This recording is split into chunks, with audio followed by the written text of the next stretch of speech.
Dobrým prajem, ja som Ladislav Smrtník, moja web stránka je www.ladislavsmrtnik.tvs. V tomto videoseriáli sa rozprávame o podnikaní a v tomto videu budem hovoriť o investícii. Totižto existuje kozmický zákon dávania a prijímania, ktorý hovorí o tom, že ak chcem niečo prijať, ak chcem niečo dostať, je potrebné najprv niečo dať. To dávanie môžeme nazvať tiež investíciou. Vieme, že keď budujeme svoje podnikanie, je potrebné investovať energiu, je potrebné investovať čas, je potrebné investovať peniaze na to, aby sme svoje podnikanie mohli vybudovať natoľko, aby nám prinieslo ovocie, ktoré z tohto podnikania očakávame. Je úplne normálne, že keď chceme zažiť finančnú slobodu, je potrebné najprv na začiatku investovať nejaké peniaze. Keď chceme zažívať našu časovú slobodu, je potrebné na začiatku, keď budujem svoje podnikanie, obetovať veľa zo svojho voľného času, aby sme mohli vybudovať podnikanie, ktoré nám prinesie svoje výsledky.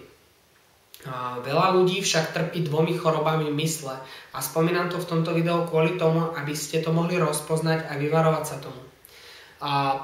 Prvá z nich je, že všetko chceme za nič.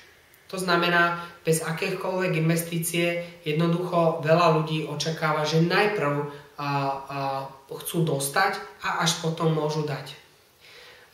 To je ale choroba. Takto to nefunguje. Vieme, že kozmický zákon dávania a prijímania hovorí o tom, že najprv treba dať, až potom môžeme očakávať, že niečo dostaneme.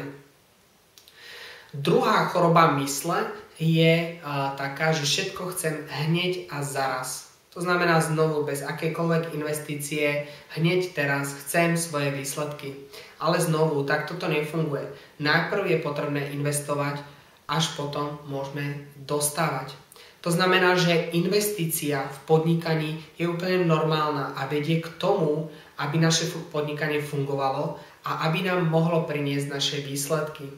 Takže ja vám ďakujem v tomto videu. Sledujte ďalšie seriály aj na mojom videoblogu, na ktorý sa dostanete cez link videoblog.ladislavsmrtnik.eu a určite zdieľajte tieto videá, pomôže to všetkým okolo vám, aj vám. Takže ja vám ďakujem za pozornosť, vidíme sa pri ďalšom videu. Dovidenia.